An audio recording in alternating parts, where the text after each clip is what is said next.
A warm, heavenly light breaks through the clouds and shines upon a man named Jonah. He shields his eyes as God's voice fills the Jonah, air, arise calling and him go to to go Nineveh, to the great for their city of Nineveh wickedness has come and up warn them before to turn from their evil ways. Jonah's face tightens with fear and uncertainty.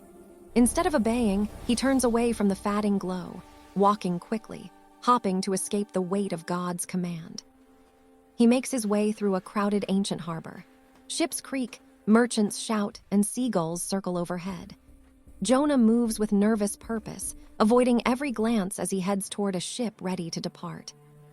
At sunset, he climbs aboard a wooden vessel bound for Tarshish. The sailors haul ropes and cargo behind him, unaware that Jonah is running from divine instructions. But suddenly the sky darkens. Thick clouds swirl overhead. The wind roars. Waves slam against the ship. The sailors cry out in terror, each calling to their god, clinging to masts and ropes as rain lashes down and thunder shakes the sea. Jonah steps forward, soaked and trembling, and tells them the truth. He is the cause of the storm. He begs them to throw him into the sea to save themselves. With heavy hearts and sorrowful expressions, the sailors lift him. The wind howls around them as they prepare for the painful act they cannot avoid. They release him into the raging water. Jonah plunges into the sea as lightning tears across the sky, and instantly, the ocean becomes calm. The sailors stare in shock at the peaceful waters. The storm is gone as if it never existed. Deep beneath the surface, Jonah sinks into darkness. A massive shadow approaches, the great fish, sent by God, gliding silently toward him before swallowing him whole.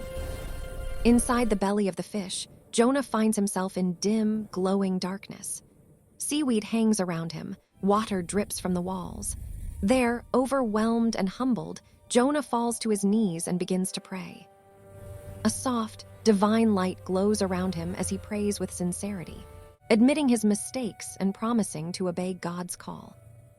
The great fish begins to swim toward the surface, cutting through the ocean with power and purpose. Sunlight pierces the water as it nears the shore.